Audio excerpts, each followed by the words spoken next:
Root five is irrational. हमें पता है कि हर एक नंबर हमारा रियल नंबर कहलाया जा सकता है। अभी तक हमने ये सीखा हुआ है। और रियल नंबर में हमारे पास कौन कौन से नंबर होते हैं? एक होता है रेशनल नंबर और दूसरा होता है इरेशनल नंबर। मीनिंग दैट अगर मैं कहता हूँ कि कोई नंबर हमारा रेशनल नंबर है तो वो इरेशनल नंबर नहीं हो सकता है। लेकिन अगर मैं कहूँ कि कोई नंबर आपका रेशनल नंबर नहीं है तो वो इरेशनल नंबर होगा।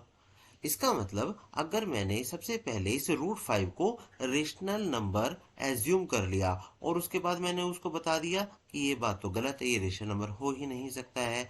अगर ऐसा हुआ तो वो किस चीज को इंडिकेट करेगा? वो इंडिकेट करेगा कि हमारा नंबर इरेशनल नंबर कहलाया जाएगा, जिसको हम रूट फाइव को ही बात कर रहे हैं।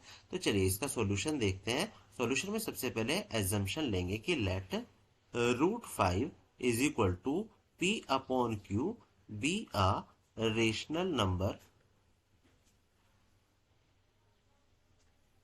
where P and Q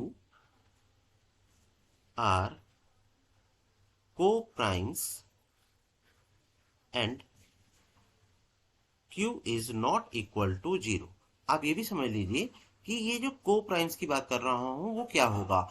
meaning that कि अगर मैं 2/6 लेता हूं तो 2/6 में यहाँ पे मुझे कॉमन फैक्टर देखने के लिए मिल रहा है 2 न्यूमरेटर और डेनोमिनेटर में। दैट्स मीनिंग कि ये तो आपके कोप्राइम नंबर नहीं होंगे। कोप्राइम नंबर क्या होंगे? 1/3। इसका मतलब जो न्यूमरेटर और डेनोमिनेटर में कुछ भी आपका कॉमन पार्ट देखने के लिए नहीं मिलेगा। ये बात आपको ध्यान रखनी है। तो हमने क्या एज्यूम किया है? रूट फाइव को पी अपॉन क्यू। आपको यहाँ पे दोनों साइड्स का स्क्वायर करना होगा।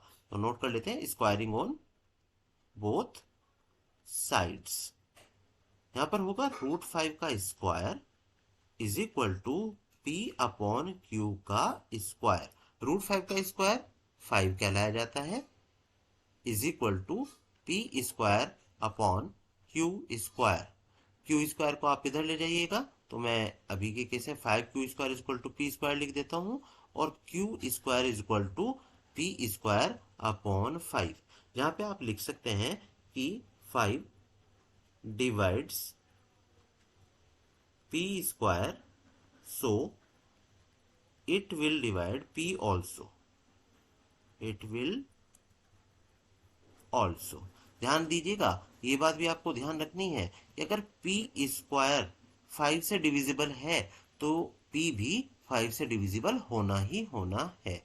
फॉर एग्जाम्पल बता देता हूं कि अगर 6 टू 5 से डिविजिबल है तो p क्या हो जाएगा? ये अगर मेरा p स्क्वायर है तो p हो जाएगा 25। तो 25 भी तो 5 से डिविजिबल होगा ना। दैट्स मीनिंग मैं इसको ये कह सकता हूँ ना कि 5 मल्टीप्लाई बाय समथिंग होगा। ये कुछ भी है ना, कोई भी वैल्यू हो सकती है। जैसे कि अगर मैं 25 लेता तो ये 5 हो जाता।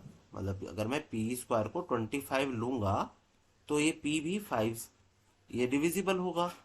और अगर हमारे पास ये होगा तो मैं कह सकता हूँ कि 5 मल्टीप्लाई बाय समथिंग हम यहाँ पर बोल सकते हैं। तो ये जो एजम्पशन यहाँ पर होगा, एजम्पशन में होगा let p is equal to 5r। और ये p की वैल्यू को आपको यहाँ पर पुट कर देनी होती है। तो मैं लिख देता हूँ q square is equal to 5r square upon में 5।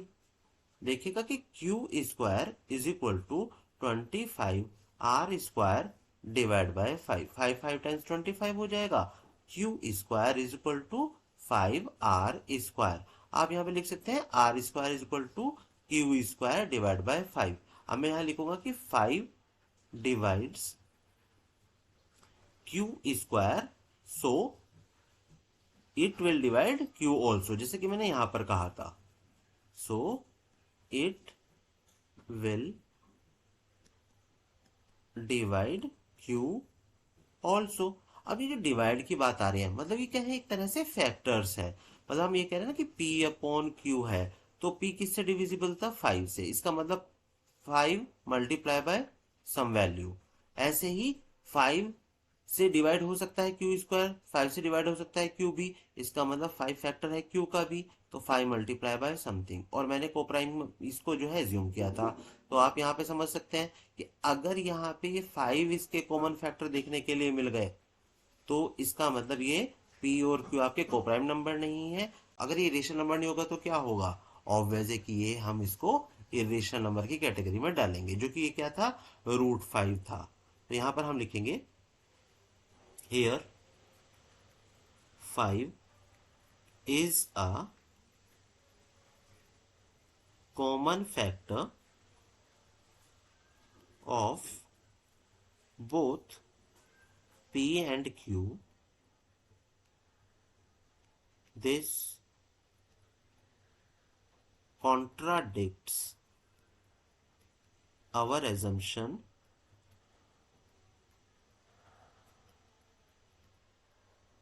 that √5 is a rational number. अब ये अगर हमने यहाँ पे कॉन्ट्राडिक्टरी हो चुकी है तो आप क्या कहेंगे, so that √5 is a irrational number. Rational नहीं होगा तो ऑब्वियस है इरेशनल नंबर होगा। दैट्स इट, यही आपको प्रूव भी करना था।